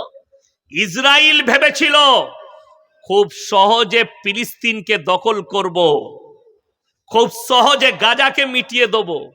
আর আমি বলেছি, শুনে নাও, এই চিঙ্গারিটা যখন লেগেছে, শুধু গাজা, ফিলিস্তিন, লেবানন নয়, গোটা পৃথিবী জড়াবে এই চিঙ্গারিতে, যুদ্ধে জড়াবে। শুরু হয়ে গেছে, বর্ডার সাজাচ্ছে চাইনার সঙ্গে, তার পার্শ্ববর্তী দেশ যুদ্ধের জন্য রেডি, যুদ্ধাভ্যাস শুরু করে দিয়েছে। ইরান সেদিনে নিজের হাতিয়ার দেখিয়েছে, আবার বলে দিয়েছে আমি পরমাণু রেডি করে ফেলেছি। আমেরিকা হোক, ইসরায়েল হোক, ফ্রান্স হোক, যে দেশ চাইবে আমার সাথে যুদ্ধ করুক। ইরানকে বলা হচ্ছে পৃথিবীর মধ্যে মিসাইলের নাম্বার 1 হচ্ছে ইরান, পৃথিবীর মধ্যে। আজকে রাশিয়া যদি জিতার মুখে দাঁড়িয়েছে, তাই ইরানের ড্রোনের দ্বারা জিতেছে, ইরানের ড্রোনগুলো ব্যবহার করেছে। শুনেলেন আমার ভাই, ইমানদারির সঙ্গে বলছি, যারা মনে মনে ভাবছেন যে হকের ওপরে টিকে না থাকলে আমাদের ব্যবসায় লাভ হবে না, হকে টিকলে, মিথ্যা কথা না বললে ব্যবসা চলবে না, এটা মিথ্যা কথা, এটা তোমার বানাওয়াট কথা। আর মানুষ সব থেকে বেশি পাপে লিপ্ত হলো কখন জানেন? এই মোবাইল আসার পরে। এই মোবাইল আসার পরে যে লোকটা জীবনে একটা মিথ্যা বলতো না, সে 10টা মিথ্যা বলতে লেগেছে। যে লোকটা জীবনে 10টা বলতো, সে 90টা মিথ্যা কথা বলছে। উদাহরণ দিয়ে বুঝাই। আপনার কাছে একজন টাকা পায়, হ্যালো, কোথা আছিস? টাকাটা নিতাম। আমি তো নেবে কলকাতায় আছি, কিন্তু মাল ঘরেই শুয়ে আছে। ঠিক বললাম না ভুল বললাম? মিথ্যা বেড়ে গেল মোবাইল আসার পরে। আমার ভাই, মাথায় রেখে দিবেন, হকের ওপরে যারা টিকে আছে, হকের জিত আছে, না হকের জিত নাই। দুটো শোনাবো, একটা কোরআনের ঘটনা সাহাবীদের, আর একটা হচ্ছে একটা আরবি কিতাবে গল্প এসছে, এক রাজার গল্প। বললাম হাদিস কোরআন নয় এটা, কিন্তু গল্পটার মধ্যে জ্ঞান আছে, গল্পটার মধ্যে যুক্তি আছে। কি গল্প? একজন রাজা বাদশাহ, তিনি ইমানদার বাদশাহ, তিনার বয়স হয়েছে প্রায় ৮০ বৎসর। তিনি মনে মনে ভাবছেন, আমি যদি মারা যাই, আমার এই রাজ্যে যদি কোনো বেঈমান নেতা চলে আসে, বেঈমান রাজা আসে, আমার প্রজারা কষ্ট পাবে, অর্থাৎ আমাকে একজন ইমানদার বাদশাহ নিযুক্ত করতে হবে। এরপরে বাদশাহ এলান করলেন, হে আমার রাজ্যের যতগুলো ২৫ থেকে ৩০ বৎসরের যুবক আছো, তোমরা আমার রাজ দরবারে অমুক তারিখে হাজিরি দাও। রাজার ৩টে বেটা, কটা বেটা বললাম? ৩টে। তিনজনই মনে মনে ভাবছে, আমার আব্বা যখন এই যুবক দিকে ডেকেছে, আমাদের জন্য রাজার এলান করবে। বড় বেটা ভাবছে আমাকে বাদশা বানাবে, মেজো ভাবছে আমাকে, ছোট ভাবছে আমাকে বেশি ভালোবাসে আমাকে। এরপরে যুবকরা হাজির, বাদশা এলান করলেন, হে আমার রাজ্যের যুবকেরা শোনো, আমি তোমাদের কাছে ১ বৎসর ধরে একটা পরীক্ষা নেব, একটা করে ফলের বীজ দেব। ১ বৎসর পরে যার গাছটা সব থেকে সুন্দর হবে, আমি তাকে আমার রাজত্ব দান করব। রাজা তার প্রজাকে বললে, শোনো, আমার কামড়ায় ১ বস্তা বীজ রাখা আছে ফলের, ঢেলে দাও। ঢেলে দিলেন, সব যুবক একটা করে কুড়িয়ে নিয়ে যাচ্ছে। এমনকি রাজার ৩টে বেটাও নিল। লাস্টে একটা বীজ পড়ে আছে, আর একজন ইমানদার যুবক যার নাম মাহমুদ, সে দাঁড়িয়ে আছে। সে এসে ওই একটা লাস্টের বীজটা কুড়ালো। সে ৫ ওয়াক্তের নামাজি এবং ইমানদার ছেলে, হকের ওপরে চলে, লোকের বাগানে কাজ করে, বুড়ি মায়ের সঙ্গে ঝুপড়ি বাড়িতে বাস করে। এই যুবক যখন বীজটা কুড়িয়ে নিয়ে গেল, তার মাকে বললে, মা, বাদশা বলেছে যার গাছটা ১ বৎসর পরে সুন্দর হবে, বাদশা তাকে রাজত্ব দান করবেন। গাছ লাগাতে হবে, যেভাবে টবে চারা লাগায় ওইভাবে লাগালেন। বিসমিল্লাহ। গাছের চারাগুলো লাগানো হলো। এরপরে ৩ মাস কেটে গেল, সমস্ত যুবকের টবেতে গাছ বেরিয়েছে, কিন্তু মাহমুদের টবেতে কোনো গাছ বের হয়নি। মাহমুদ চিন্তিত, আল্লাহর কাছে কাঁদলেন, আল্লাহ, আমি তো ইমানদারির ওপরে টিকে আছি, হকের ওপরে টিকে আছে, আমার টবে কেন গাছ বের হয়নি? ৬ মাস কেটে গেল, ৯ মাস কেটে গেল, এমনকি ১২টা মাস কেটে গেছে, কিন্তু মাহমুদের টবেতে গাছ বের হয়নি। এরপরে বাদশা এলান করলেন, হে আমার রাজ্যের যুবকরা শোনো, তোমরা তোমাদের গাছ নিয়ে অমুক তারিখে আমার দরবারে হাজিরি দাও। সমস্ত যুবকরা সকালবেলায় ফজরের পরে গোসল করে নতুন নতুন ড্রেস পরে নিজের নিজের গাছ নিয়ে যাচ্ছে। ফজরের নামাজ পড়ে মাহমুদ বাড়িতে এসে মন মারা হয়ে বসে আছে। মা বললে, বাবা, তোমার মন এত খারাপ কেন? মা, আজকে বাদশা এলান করেছে নিজের নিজের গাছ নিয়ে যেতে বলেছে, আমার টবেতে কোনো গাছ নেই, আমি কি নিয়ে যাব? মা বললে, শোনো, হে আমার বেটা মাহমুদ, তুমি এই খালি টবটাই নিয়ে যাও। মা, আমাকে পাগল বলবে লোকে। বলে, পাগল বললেও তুমি নিয়ে যাও, তুমি হকের উপরে আছো। নিয়ে গেলেন, একবারই পেছনে দাঁড়িয়েছে। বাদশা সিংহাসনে আসার পরে সমস্ত গাছগুলো পরিদর্শন করলেন। এরপরে বললেন, হে আমার রাজ্যের যুবকদের মধ্যে একদম পেছনে একজন দাঁড়িয়ে আছো, তোমার নাম কি? বললে, আমার নাম মাহমুদ। যার টবেতে গাছ নেই? বললে, হ্যাঁ, আমার টবে গাছ নেই। তুমি তোমার টবটা নিয়ে আমার রাজ দরবারের সিংহাসনের কাছে এসো। বেচারা ভয়ে ভয়ে ভয়ে ভয়ে আসছে। সব যুবকরা হাসছে, এটা পাগল। বলবে না, বলবে না, পাগল বলে হাসছে। নিয়ে এসে নামালো। বাদশা মুচকে হাসলে, এই এসো, এইদিকে উঠে এসো। দাঁড়িয়ে গেলেন সিংহাসন থেকে, আর বললে, মাহমুদ, বসো আমার সিংহাসনে। মাহমুদ ভয়ে ভয়ে সিংহাসনে বসলো, আর মনে মনে ভাবছে, আল্লাহ, রাজাও বাদশাও আমার সাথে মজাক করছে, আমার টবেতে গাছ নেই, আর বাদশা বলেছিল যার গাছটা সুন্দর হবে। তিনি যখন বসে গেলেন, বাদশা এরপরে এলান করলো, হে আমার রাজ্যের যুবকেরা শোনো, তোমাদের কাছে আমি আজকে এমন একজন ইমানদার বাদশা নিযুক্ত করছি, যার নাম হচ্ছে মাহমুদ। সমস্ত যুবক বললে, বাদশা, আপনি বলেছিলেন যার গাছটা সব থেকে সুন্দর হবে। বাদশা বললেন, অবশ্যই বলেছিলাম, কিন্তু আমি যে বীজটা দিয়েছিলাম গরম পানিতে সিদ্ধ করে দিয়েছিলাম, তোমাদের টবে কেমন করে গাছ হয়েছে? একমাত্র হকের ওপরে টিকা আছে মাহমুদ, আমার ওই বীজটাই রোপণ করেছে, যার কারণে ওর টবেতে কোনো গাছ বের হয়নি। আর তোমরা সবাই 2 নম্বরই করেছো, বাজার থেকে অন্য বীজ কিনে এনে রোপণ করেছো। তাই একমাত্র এই ইমানদার ছেলের হক হচ্ছে আমার এই রাজ্যর। জোরে বলুন সুবহানাল্লাহ। এটা গল্প, এটা কোনো হাদিস কোরআন নয়। এরপরে চলুন কোরআনে নিয়ে যাই। আমার নবী, বিশ্ব নবী জানাবে মুহাম্মাদুর রাসূলুল্লাহ, সকলে বলুন সাল্লাল্লাহু আলাইহি ওয়াসাল্লাম। আল্লাহ রাব্বুল আলামিন বললেন, হে আমার নবী, আপনি মক্কা নগরীতে এলান করুন, ওয়ামা ইউকরিদুল্লাহ কারদান হাসানা, আল্লাহর রাস্তায় কে কি কারদে হাসানা দিবে বলো। মক্কা নগরীতে এলান করলেন। বেঈমান কাফেররা বলতে লাগলো, শুনেছো শুনেছো, মুসলমানদের আল্লাহ ফকির হয়েছে। জোরে বলুন নাউজুবিল্লাহ। এটা বেঈমান কাফের মুশরিকরা বলতে লাগলো, মুসলমান আল্লাহ নবী যখন কারদে হাসানা, আজকে যেমন আমরা স্টেজে টাকা চাইছি, চাইছি না চাইনি? কার জন্যে? এতিম মিসকিনের জন্য, মাদ্রাসার জন্য, কোরআনের খাতিরে টাকা চাইছে বক্তারা, ঠিক কিনা? আমি মুর্শিদাবাদে বেলডাঙ্গায় একটা আমার জলসা ছিল, আমি ছিলাম আর আমার ভাই মুমতাজুল ইসলাম ছিল। উনি আগে বায়ান করে চলে গেছেন।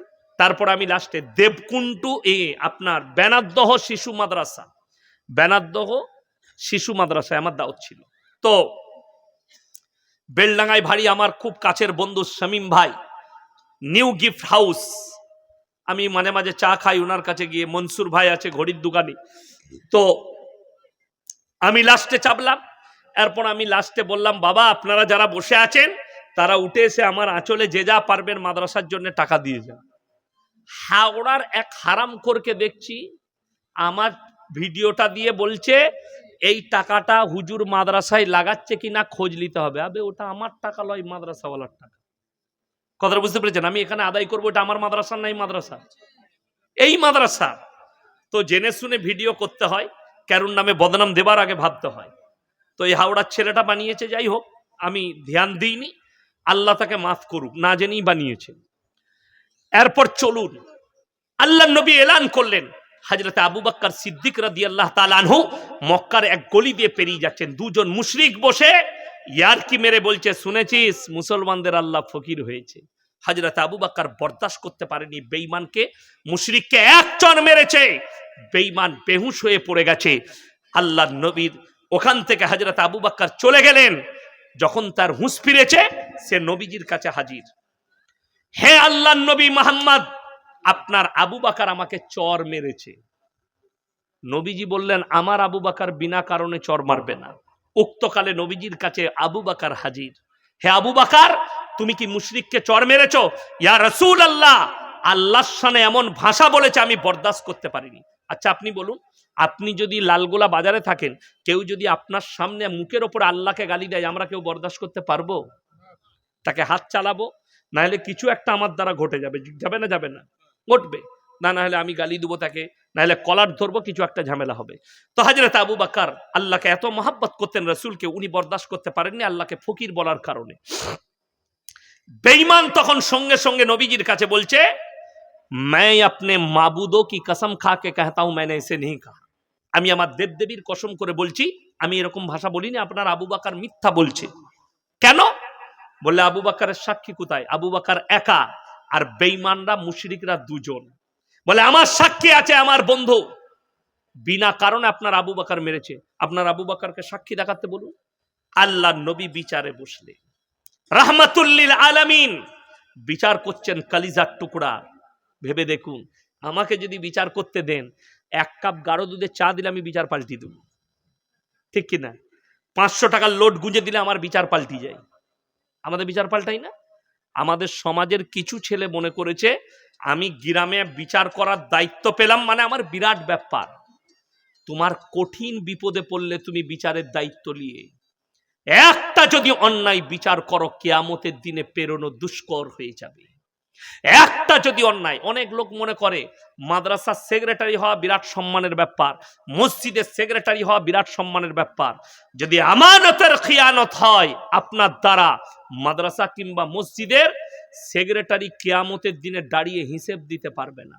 মাদ্রাসার হেড মোল্লা হলে আমানতের খেয়ানত করলে কিয়ামতের দিনে হিসেব দিয়ে পেরুতে পারবে না। মাথায় রাখবেন, কমিটি হওয়া খুব সোজা, নেতা মুখেতে নেতা হওয়া আর ভোটে জিতা খুব সহজ, সেটাকে পালন করাটাই হচ্ছে খুব কঠিন। যদি তুমি মাজলুমের ওপরে যদি তুমি কোন রকমের জুলুম করো, আমার আল্লাহ ছেড়ে কথা বলবেন না কিয়ামতের দিনে। আল্লাহর হাবিব বিচার করতে বসলেন আর বললেন, হে আবু বকর, তুমি যদি সাক্ষী না আনতে পারো আমি বেঈমানকে বলবো মেরে প্রতিশোধ নিয়ে নিবে। আল্লাহর নবীর চোখে পানি, হযরতে আবু বকরের চোখে পানি। হযরতে আবু বকর ভাবছেন, আল্লাহর নবী এতটা নাই পরায়ণ, আমি যদি সাক্ষী না আনতে পারি নবীজি মুশরিককে বলবে মেরে প্রতিশোধে নিয়ে নাও। আর আল্লাহর নবী বুঝতে পেরেছেন আমার আবু বকর কোনোদিন মিথ্যা কথা বলবে না। কতটা বিশ্বাস সাহাবীর উপরে, আমার আবু বকর মিথ্যা কথা বলবে না। সাক্ষী কে দিলেন? আল্লাহ। জোরে বলুন না সুবহানাল্লাহ। হকের উপরে টিকার কারণে আল্লাহ জিবরিল আমিনকে পাঠালেন, ইন্নাল্লাহা ফাকিরু ওয়া নাহনু আগনিয়া সানাকতুবু মা ক্বালু। হে আমার নবী আবু বকরের সাক্ষী আমি আল্লাহ দিচ্ছি, বেঈমান মুশরিক বলেছে আল্লাহ ফকির। জোরে বলুন সুবহানাল্লাহ। আপনি হকের উপরে দাঁড়িয়ে থাকলে আল্লাহ আপনার পক্ষে থাকবে, কেউ থাকুক আর না থাকুক। আজকে বলে দিই, বেঈমান কাফের আপনার মাথার উপরে চেপে বসে গেছে, আপনি নামাতে পারবেন না। বড় কষ্টের বিষয় তাদের আখলাক আপনার কাছে। তা না হলে মুসলমানের কাছে মদ কি করে হালাল হতে পারে, মুসলমানের কাছে গাঁজা কি করে হালাল হতে পারে, মুসলমানের কাছে লটারি কি করে হালাল হতে পারে, মুসলমানের কাছে জিনা কি করে হালাল হতে পারে, মুসলমানের কাছে ব্যভিচার কি করে হালাল হতে পারে। আমার ভাই, আপনাকে অন্তরিকতার সঙ্গে বলে যাচ্ছি, জীবনে কেউ পাপের দিকে আর বেঈমান কাফেরের আখলাক লিবেন না। জোরে বলুন ইনশাআল্লাহ। আপনারা বলুন, 5 ওয়াক্তের নামাজ পড়া ফরজ না ফরজ নয়? ফরজ। আপনাকে আমি এই লালগোলা থানায় প্রমাণ দিয়ে যাব, 100টার মধ্যে 80টা মুসলমান বেনামাজি। এটা গোটা ভারতবর্ষে 80টা বেনামাজি। আপনি কাঁদছেন বাবরি মসজিদের জন্য, আর আপনার মসজিদ কাঁদছে আপনার জন্য, আপনি জীবনে নামাজ পড়তে যান না। এই মৌলবীদের জুম্মার দিনে খুতবা দিয়ে দিয়ে মুখে থু ফুটে গেছে, আপনি মানেন না। আপনি নিজের মতো করে চলবেন, আপনি নিজে ভেবে দেখুন, হকের উপরে টিকে যান। নামাজ যার মধ্যে নাই, রসুল বলেছে তার মধ্যে ইসলাম নেই। আপনার মধ্যে নামাজ নেই, আপনার মধ্যে ইসলাম নেই। আপনি ভেবে একবারও দেখেছেন যে আমার জীবনে নামাজ নেই, আমি আল্লাহর কাছে কি মুখ নিয়ে দাঁড়াবো? রাস্তাঘাটে সময় পেয়েছেন, নামাজ আদায় করবেন, আপনার পরিবারকে নামাজের সালাহ দিবেন। আজকে আপনার পরিবারে বরকত না থাকার কারণ আপনার পরিবারে নামাজ নেই, আপনার পরিবারে কোরআন তেলাওয়াত নেই। আমাদের দেশের মায়েরা কখন কোরআন তেলাওয়াত করে? বছরে একবার, রমজান মাসে, তাই না? বাকি টাইম কোরআন তোলা থাকে। ইমানদারির সঙ্গে সেই পিতলের জিনিস জানেন না? জানেন না? কাঁসা পিতল, ওটা ব্যবহার করলে চকচক করে না ভরে রাখলে? ব্যবহার করলে। আমি সেদিনে প্লেনে ত্রিপুরা গিয়েছিলাম 1 জানুয়ারি, কৈলাসহর, একবারই আসামের বর্ডারে। আমাকে নামিয়ে প্রায় 150 কিলোমিটার নিয়ে গেল এয়ারপোর্ট থেকে, স্করপিও গাড়ি করে। ব্যবহার খুবই ভালো, খুব খাতির যত্ন তাদের। আমি নিচ্ছিলাম না, তারপরও গেলাম। আমি বললাম ভাই 50,000 লাগবে, তারা রাজি হলাম, যাচ্ছি, চলে গেলাম। তো বিশ্বাস করুন, এই প্লেনে যেতে যেতে কানে আমি হেডফোন লাগালাম, মাত্র 40 মিনিট ছিলাম এয়ারপোর্টে। প্লেনে বসা থেকে 1 ঘন্টা সময় লেগেছে নামা পর্যন্ত। ওই নামা 1 ঘন্টার ভেতরে আমি 4 পারা পড়েছি, 4 পারা জুবানি পড়েছি। যেখানে মুতাসেবাদ লাগছে, কোরআন আছে মোবাইলে, দেখে নিচ্ছি। আসার সময়ও পড়েছি 4 পারা, মোট 8 পারা পড়েছি আমি কোরআন। চকচক করবে কোরআন পড়লে। আর বছরে একবার কোরআন খুলছে মায়েরা দিয়ে, রমজান মাস আল হাম দুলে, এই করতে করতেই শেষ। হ্যাঁ, পাইকিরি তো। রমজান মাসে এরা পরেজগার হয়, বাকি মাসে আর পড়ে না, আপনি দেখুন। আর অথচ রাসূলের হাদিস আছে, যারা যে বাড়িতে প্রত্যেক দিন সূরা ওয়াকিয়া তেলাওয়াত হবে এশার নামাজ পড়ে, আল্লাহ তাদের রুজিতে বরকত দিবে। আপনার বাড়িতে কোরআনের তেলাওয়াত কয়? আপনার বাড়িতে নাই, আপনার পরিবারে নেই। আপনার পরিবারে আছে কি? মোবাইল। আপনার পরিবারে আছে কি? টিভি। মায়েদের কি আছে? সারা দিন হাঁস, মুরগি, ডিম, ছাগল আর ঝগড়া। সকালবেলায় উঠে খুঁজে পাচ্ছে না নিজের জাকে কি করে গাল দিবে, যে নিজের মুরগিকে গাল দিচ্ছে, যে মনি তুই মরে গেলি না, তোর মরণ হলো না। আর একটা যা মনে মনে করছে, ও তাহলে আমাকেই বলছে। ও তখন নিজের ছাগলকে বলছে, তুই লড়ির তলায় গেলি না, তোর মরণ হলো না, তুই পানিতে ডুবলি না। ছাগল আর মুরগি বলছে, আল্লাহ সকালবেলায় আমরা কি করলু? বলে তোরা কিছু করে, মাল সব ব্যাকিং এ যাচ্ছে। বলছে তোদিকে যারা বুঝার তারা বুঝছে। নামাজও নাই। যদি ফজরের নামাজ থাকতো, আমার খালা নামাজটা পড়ে একটু কোরআনের তেলাওয়াত করতো, সূরা ইয়াসিনের তেলাওয়াত করতো। কোরআন তেলাওয়াত করে নিয়ে একটু স্বামীর জন্য, পরিবারের জন্য চা পানি, তারপরে খানার ব্যবস্থা। আর আমাদের দেশেরও যুবকরা নামাজ তো পড়েই না, হারামখোর, বেলা 8টায় উঠছে, আন্ডার প্যান্ট পরে বিরাজ করছে, দিয়ে বউকে বলছে চা দাও। দিয়ে কি হবে? আমাদের দেশে জান্নাত তো খুব সহজ। মরে গেলি এই মাদ্রাসা জলসা হচ্ছে, আমার বাপের নামে 500 টাকা। আর আমরা কি করি? আল্লাহর পিয়ারা বান্দা কোথায় বসেছিল, ছিল গো ছিল গো 500 টাকা বাপের নামে দিল, দিয়ে জান্নাত রেডি। আর বাপ গাঁজা খেয়ে মরে গেছে। কথাটা বুঝতে পারেননি? তাহলে হি মনে করছে মসজিদ মাদ্রাসায় হুজুররা এসে কানে হাত লাগিয়ে দোয়া করবে জান্নাতে। ওই সিস্টেম নাই। আচ্ছা, কোন হুজুরকে দোয়া করতে শুনেছেন? আল্লাহ মাদ্রাসার জন্য 1000 টাকা দিয়েছে, আল্লাহ এর বাপ 4 বোতল গাঁজা, 4 বোতল মদ খেয়ে মারা গেছে, আল্লাহ আমার হাতে যখন 1000 টাকা দিয়েছে, আল্লাহ তুমি আমার বদৌলতে জান্নাতে দাও। সে আগে মার খাবে, হারামখোর মৌলবি। ওই রাস্তা নয়। রাস্তা কি আছে? আমার আব্বাজি নামাজি, মুসল্লি, দিনদার ছিল, চলে গেছে। আল্লাহ, চাচা নামাজ পড়তো, তার নামে 1000 টাকা দিয়েছে, আল্লাহ তুমি কবুল করে দান করলেন। দান কবুল হয়ে যাবে, কিন্তু যে মদ খেয়ে মারা গেছে তার লেগে আবার কি দান? আমাদের দেশে তো ওই সিস্টেমই চলছে। আপনি লালগোলায় মিলাদ হয় না, হুজুররা এসে মিলাদ করে দিচ্ছে, বলে জান্নাত রেডি। দেশি মুরগিতে জান্নাত। আপনি চলুন, এই মাল্লারপুরের কাছে পাবেন। আমি যখন ঘর যাব, মাল্লারপুরের ওপর দিয়ে, রামপুরহাট পেরিয়ে মাল্লারপুর, রাস্তার ওপরে মাজার করেছে আর চাদর টাঙানো আছে, পয়সা ফেলো জান্নাতে যাও। আর লরির ড্রাইভাররা দেখে, শালা জান্নাত এত সহজ। ওরে বাবা রে, বাগদুম বাবা, টাকাটা দে, টাকাটা দে, ঝাড়াম, জান্নাত রেডি। চাদরে পয়সা ফেললি জান্নাত লেখা আছে, চাদরে লেখা আছে। আমি অবাক হয়ে যাই, মক্কা থেকে মদিনা 470 কিলোমিটার রাস্তা, একটাও মাজার নাই। আমার ঘর থেকে এখানে 200 কিলোমিটার রাস্তা, 200,000-এর বেশি মাজার আছে। আমি অবাক হয়ে যাই, কেন? এই ভারত, পাকিস্তান আর বাংলাদেশ, এই 3টে দেশে জমজমাট ব্যবসা। বীরভূম থেকে একজন ফোন করে, এই গাড়িতে আসছি আর আমাকে গাল দিচ্ছে, আপনাদের জঙ্গিপুর লালগোলা থেকে। বলছে আজকে কোথায় প্রোগ্রাম আছে? আমি বললাম ভাই লালগোলায়। বলছে শালাকে দেখবো। আমি বললাম যে দেখবি, ফটো একটা তুলিস আর মারবো হলে আসিস। কি বুঝলেন? কে? ওই যে গুটকাখোর জিলাপি হুজুর। আপনাদের এই ভগবান গুলাই বাড়ি একজনার, প্রতিনিয়ত আমাকে গাল দিচ্ছে।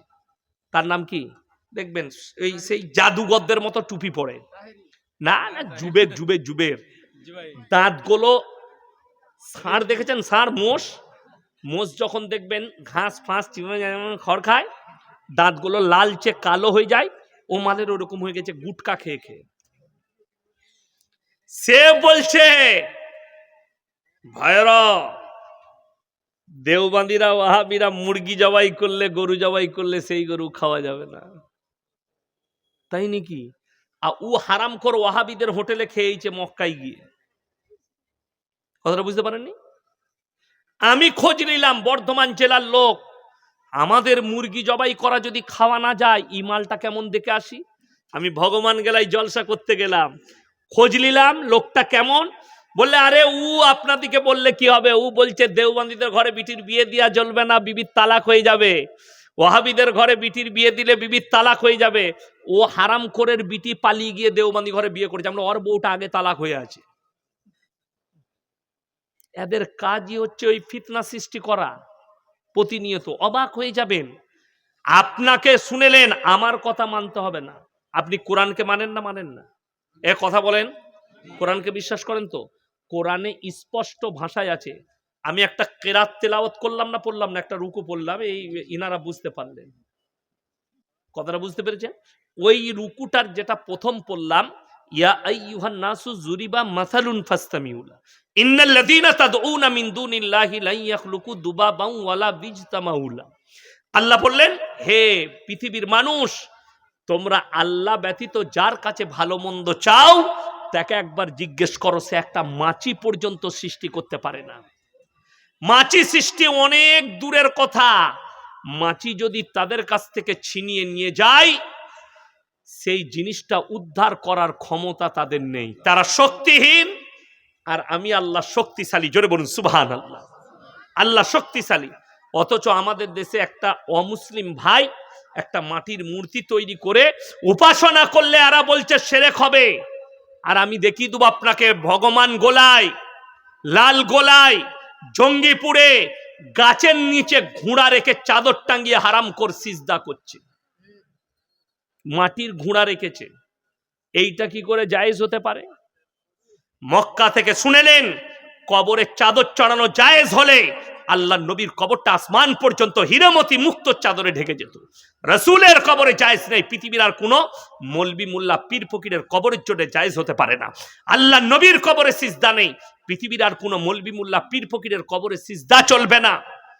আল্লাহ নবীর কবরে ভালো মন্দ চাইতে পাবে না, পৃথিবীর আর কোনো মৌলবি মোল্লা পীর ফকিরের কবরে ভালো মন্দ চাওয়া যাবে না। এক্সাম্পল দিচ্ছি, আমি ইয়াসিন, কেউ যদি সামনে এসে বলে হুজুর আমাকে 10 টাকা দেন, আমি পকেট থেকে বার করে দিতে পারবো না? পারবো না? কথা বলে না? পারবো। আচ্ছা, আমি যদি মরে যাই আর এসে যদি বলে ইয়াসিন ভাই 10 টাকা দেন, ওকে পাগল বলবে না? বলেন, লোকটা মারা গেছে। তো যারা কবরে যাচ্ছে, শুনিলেন দুটো কারণ। আপনাদের এখানে দোকান আছে না নাই?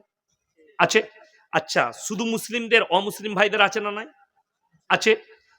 কেউ যদি তার পাড়ায় চাচার দোকান থাকে, আর চাচার দোকান ছেড়ে সে যদি নরেনের দোকানে বিস্কুট কিনতে যায়, চানাচুর কিনতে যায়, কটা কথা জানা যাবে? দুটো মানে বেরিয়ে আসবে। হয় চাচার কাছে মাল নাই, তা না হলে চাচার সঙ্গে তার ঝগড়া চলছে। কথাটা বুঝতে পারেননি? এই দুটো মানে দাঁড়াবে, হয় চাচার কাছে মাল শেষ, না হলে চাচার সঙ্গে ঝামেলা।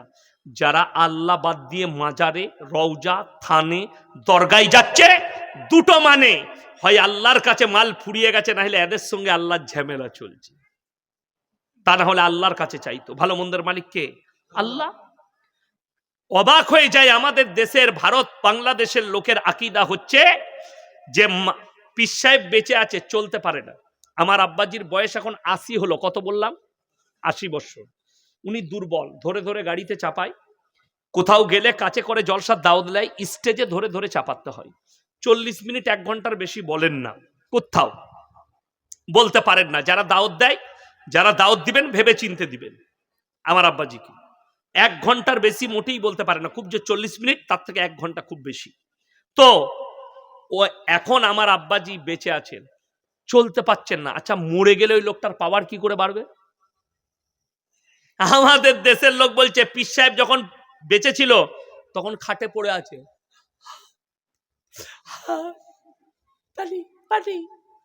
মরে গেছে বলছে হুজুরের পাওয়ার বেড়ে গেল। যা বুঝে করগা, বেঁচে থাকাকালীন হুজুর লড়তে পারছে না, মরে গিয়ে পাওয়ার বেড়ে গেল। কষ্টের বিষয়। আমি যখন ছোট ছেলে, মাদ্রাসা তালবিলিম স্কুলে পড়ি, আব্বার মাদ্রাসায়, তো আমাদের এলাকায় একটা গ্রামে বুড়ো তেঁতুল গাছ, তেঁতুল গাছ জানেন তো? তেঁতুল, ওই বুড়ো তেঁতুলের গাছ, তেঁতুলের গাছের গোড়ায় কারা? কিছু মা খালা, বেটার বিয়ে হলে, বিটির বিয়ে হলে, লাতি পুতিনের বিয়ে হলে খাবার নিয়ে আসতো। কি নিয়ে আসতো? খাবার। ভালো মন্দ চা তৈরি হতো, নিয়ে এসে গাছের গোড়ায় দিত। কোথায় দিত? কথা বলেন। গাছের গোড়ায়। আর কি বলতো? বুড়ো পীর সাহেব খাবে। আচ্ছা, মানুষ মরে গেলে খাবার খায়? কথা বলে না? খাবার খায়? খাবে না। গাছের গোড়ায় দিয়েছে, ওরা যখন চলে গেছে তখন কে খেয়েছে? কুকুরে। এরপরে দাদি এইছে, দাদি এসে দেখলে প্লেটটা একদম পরিষ্কার। দাদি বলছে হুজুর একদম সুন্নত আদায় করে খেয়েছে। আমি বললাম হুজুর খাইনি, দেখ ওই মালটা খেয়েছে। হুজুর কখনো ওই গাছ থেকে বেরিয়ে খায়? মরা মানুষে খানা খায়? কে বুঝাবে এদিকে? দাদি বলছে বড় কষ্ট লাগে।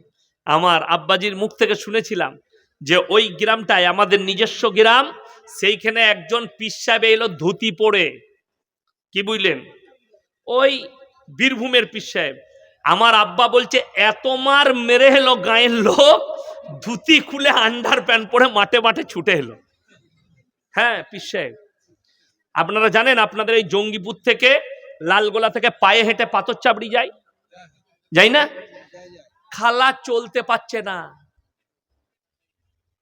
মা কোথা যাচ্ছ গো? বাবা আমি পাথর চাবড়ি চললাম।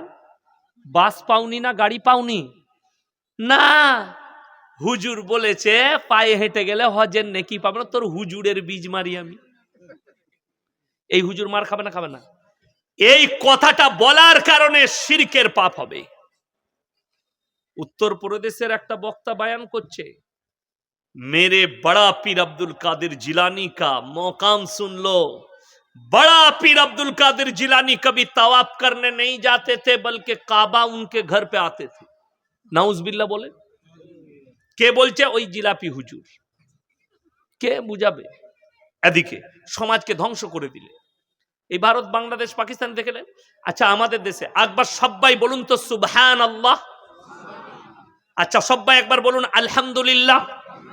সবাই একবার বলুন লা ইলাহা ইল্লাল্লাহ। কই কেউ আন্ডার প্যান্ট পরে ঝাম মারলে না তো? মারলে? কেউ লাফিয়ে স্টেজে এলো?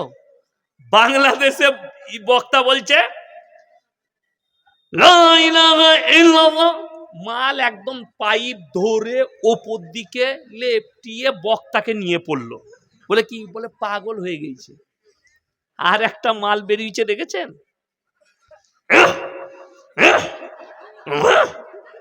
শালা জিকির করছে না লোককে মারছে।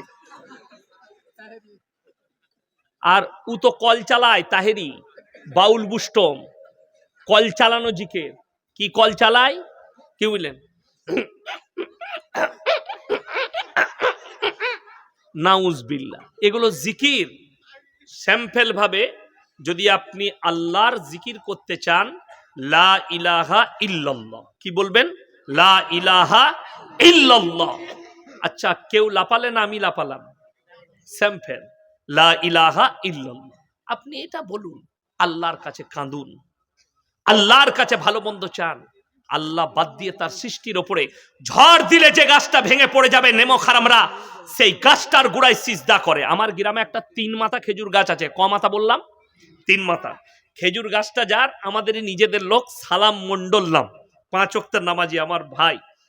আমি বলছিলাম ভাই, এই গাছটা যদি কোনো গুটকাখোর জিলাপি হুজুরদের গ্রামে হতো, এতক্ষণ পীর সাহেব হাজির হয়ে যেত।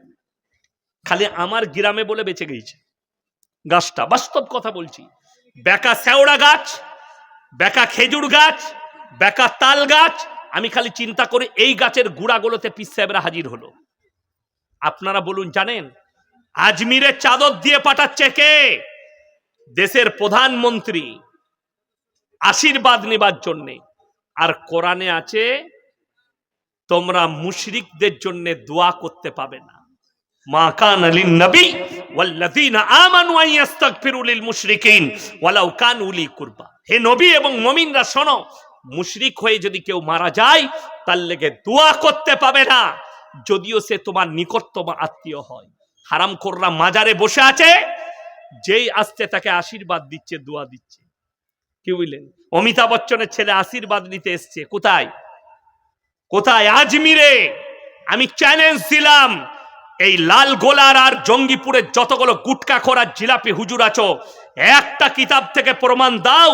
খাজা মঈনুদ্দিন চিশতি রহমতুল্লাহ আলাইহি লিখে গেছে, আমি মরে যাওয়ার পরে আমার মাজার করবি, আমার কবরে চাদর চড়াবি, আমার কবরে সিন্নি দিবি, আমার কবরে সিজদা দিবি, আমার কবরে মুরগি মান্নত করবি, আমি ইয়াসিন জীবনে আর তোমাদের নাম উচ্চারণ মুখে করব না। চ্যালেঞ্জ। আপনাদেরকে অনুরোধ করছি, পৃথিবীর বুকে আল্লাহর কাছে যতগুলো পাপ আছে সব থেকে মারাত্মক পাপ হচ্ছে শিরকের পাপ। কিসের পাপ বললাম? শিরকের পাপ। সবাই শিরক থেকে বাঁচবো, জোরে বলুন ইনশাল্লাহ। মা বোনের দিকে বলছি, নামাজি হও, পর্দার মধ্যে এসো। বাজারে কম বিবিকে পাঠান, বিবিকে মেয়েকে বাজারে নয়, তাদের স্থান হচ্ছে বাড়ির ভেতরে, চার দেওয়ালির ভেতরে। যতটা পর্দায় রাখবেন ততটা আপনার জন্য উপকার, যতটা পর্দায় রাখবেন। বড় কষ্ট লাগে মাঝে মাঝে, দেখবেন বাংলাদেশের আব্দুল্লাহ ভাই দেওবন্দে পড়াশোনা করেছে, আমাদের থেকে জুনিয়র। কে? আব্দুল্লাহ। হ্যাঁ, তো তাদের আখলাকটা দেখবেন, কিছু আলেমের আখলাক। আপনি যান, আমার থানার নাম হচ্ছে গলসি, বাজারের নাম। আপনাদের মুর্শিদাবাদের জঙ্গিপুরের বহু লোকের দোকান আছে, আমার ছাত্র আছে, দোকান আছে জঙ্গিপুরে বাড়ি, আমার গলসি বাজারে, বর্তমান টাউনে। আপনারা যেমন মোবাইলে চিনেন, আমাকে কেউ বাদ নাই। একটা দোকানি যদি বলতে পারে ইয়াসিন সাহেবের মা কিংবা বউ বোরকা পরে এসে একটা রুমাল কিনেছে, আমি আর জীবনে সমাজের বুকে কথা বলবো।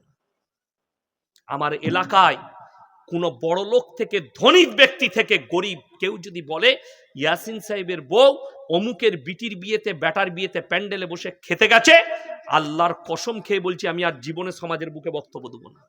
এটা চ্যালেঞ্জ ছুড়ে বললাম, যদি একটা প্রমাণ দিতে পারেন।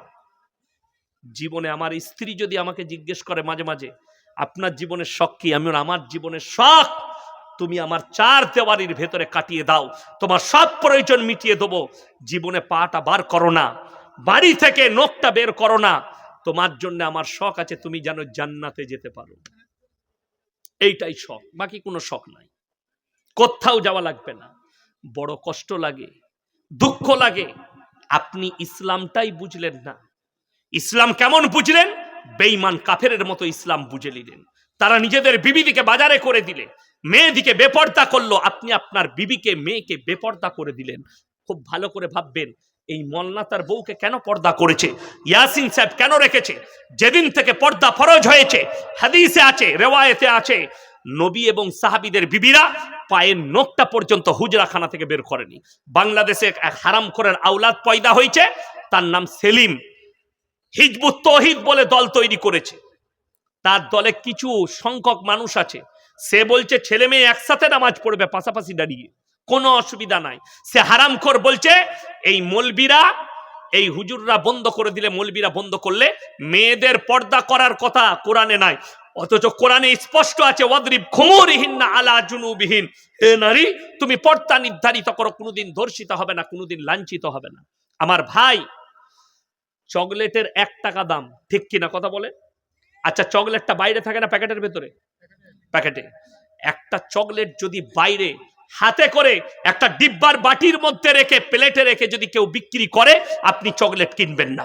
ময়লা পড়েছে, এর ইজ্জত নষ্ট হয়েছে, মাছি বসেছে। একটা 1 টাকা চকলেট খুলে বিক্রি করলে যদি তার ইজ্জত নষ্ট হয়, আপনার বিবি, আপনার বিটি, আপনার মা, আপনার বোন, এদের কতটা ইজ্জত আল্লাহ দিয়েছে, যাদিকে পেট পিট বার করে, মাথার চুল খুলিয়ে রাস্তায় বার করে দিলেন, ভেবে দেখুন তাদের ইজ্জত কতটা যেতে পারে। একটা কলা 5 টাকা দাম, কেউ যদি ছিলে বিক্রি করে আপনি কিনবেন না। আপনি কলার ইজ্জত বুঝলেন, অথচ নিজের বিটির ইজ্জত বুঝলেন না। আজকে জলসা, বিটিকে রাস্তায় বার করে দিলেন, যাও সেজে কুজে। আরে কিছু যুবতী বিটি ছেলেকে দেখছি, ওদেরকে ঠান্ডাই লাগে না, কথা বলেন না, ঠোঁট পালিশ, গাল পালিশ, আর কুচা করে শাড়ি, কেউ ডিজাইনওয়ালা জামা পরে গোটা মেলা ঘুরছে। আল্লাহ, এদিকে ঠান্ডা লাগে না, লাগবে কি করে? ও তো মজাই আছে, সাজে কুজে। হারাম। আপনি আপনার মেয়েকে সাবধান করুন। 10 বছর বয়স হয়েছে, ইসলাম ইজ দা সেফটি। আপনি জানেন কতটা সেফটি ইসলাম? কতটা সেফটি আপনার জানা নাই ইসলাম কতটা সেফটি। যখন তোমার বাচ্চার 7 বছর বয়স হবে, আজকে সমাজ শুনেলেন বেঈমান কাফেরের আখলাক কিভাবে নিয়েছে। আপনাদের কি মনে হয় আপনারা বিটিকে মহব্বত করেন, আমরা মৌলবীরা আমার বিটিকে মহব্বত করি না? আপনি আপনার সন্তানকে মহব্বত করেন, একটা ইমাম তার সন্তানকে মহব্বত করে না? একটা মৌলবী তার সন্তানকে মহব্বত করে না? অতটাই করে যতটা আপনি করেন। আমরা ইসলামের দায়রে থেকে করি, আর আপনি বেঈমান কাফেরের আখলাকে। বাচ্চা পাচ্ছে না, বলে দেন বলুন। বিসমিল্লাহ। আসসালামু আলাইকুম। একটি বাচ্চা হারিয়ে আছে, কোনো জায়গায় যদি কান্নাকাটি করে তাহলে স্টেজে দিয়ে যান। কিংবা ঘুমুচ্ছে, হ্যাঁ, কোথাও বা যদি ঘুমিয়ে যায় তাহলে দয়া করে স্টেজে পৌঁছে দেন। 6 থেকে 7 বছরের বাচ্চা। কি নাম ছেলে, কি নাম? ছেলেটার নাম হচ্ছে আব্দুল ইজাজ। যদি কোনো জায়গায় দেখে থাকেন 6-7 বছরের ছেলে যদি ঘুমিয়েও থাকে তাহলে স্টেজে একটু জানান বা নিয়ে আসেন। আসসালামু আলাইকুম। আমার ভাই, আপনাদেরকে অনুরোধ করে বলছি, নিজের সন্তানকে, নিজের বিবিদিকে আপনারা পর্দায় আনবেন। জোরে বলুন ইনশাআল্লাহ। পর্দা ফরজ করা হয়েছে। আল্লাহ রাব্বুল আলামিন রাসূল আকরাম সাল্লাল্লাহু আলাইহি সাল্লাম নারীদিকে পর্দার একটা মর্যাদা দিয়েছে। ওই জন্য আমার ভাই, আমি লাস্টে বলবো, আল্লাহ যাদেরকে মাল দিয়েছে, 3টে লোক যদি আপনার কাছে কোনোদিন হাত পেতে দেয়, তাদের হাতকে জীবনে ফিরাবেন না। জোরে বলুন ইনশাআল্লাহ। নাম্বার 1, ওয়া আতিদাল কুরবা, তোমার কাছের গরিব হাত পাতলে ফিরিও না। নাম্বার 2, ওয়াল ইয়াতামা ওয়াল মাসাকিন, এতিম আর মিসকিন যদি হাত পাতে ফিরিও না। ওয়াবনাস সাবিলি ওয়ালা তুবাদদির তাবদীরা, আর মুসাফির যদি তোমাদের কাছে হাত পাতে, তাদের হাতকে ফিরিও না। আপনি 10 টাকা দান করতে পারলে আপনি মনে মনে ভাববেন, আল্লাহ আমাকে দেনেওয়ালা বানিয়েছো, আমাকে চাহনেওয়ালা বানাওনি। ওই জন্য অনুরোধ করে বলছি, কোরআন শরীফে পারা কটা আছে বাবা? 30টা পারা আছে। এই মাদ্রাসা তালবিলিমদের জন্য মাত্র 500 করে টাকা। 30 জন ব্যক্তি কে কে আছেন? আমি মুসাফির, 200 কিলোমিটার রান করে এসেছি, আবার 200 কিলোমিটার যাব, আমি জান ভরে দোয়া করব। মাত্র 500 করে টাকা, 30 জন ব্যক্তি আমি দেখতে চাই। 500 করে টাকা যদি না থাকে ফোন পেতে দিয়ে যান, যদি না থাকে লেখিয়ে যান। কালকে দিবেন, পরশু দিবেন, 1 মাস পরে দিবেন। মায়েদের মধ্যে যদি কেউ থাকেন, কোন আল্লাহর বান্দি, যদি মনে হয় আমার স্বামীর জন্য, আমার জন্য দেবো, আসুন ভাই। জাযাকাল্লাহ, আলহামদুলিল্লাহ, মাশাআল্লাহ। কটা আছে? 3টে কোরআন শরীফের পয়সা দিয়েছে 1500 টাকা। মাশাআল্লাহ। আল্লাহ আপনার ইজ্জতে বরকত দেখ, জানে মালে আল্লাহ বরকত দেখ। আল্লাহ আপনার পরিবারকে জান্নাতি করুক। ভাই কে আছেন? আসুন। জাযাকাল্লাহ। আচ্ছা, মেয়ের জন্য আল্লাহ তোমার মেয়ের হায়াত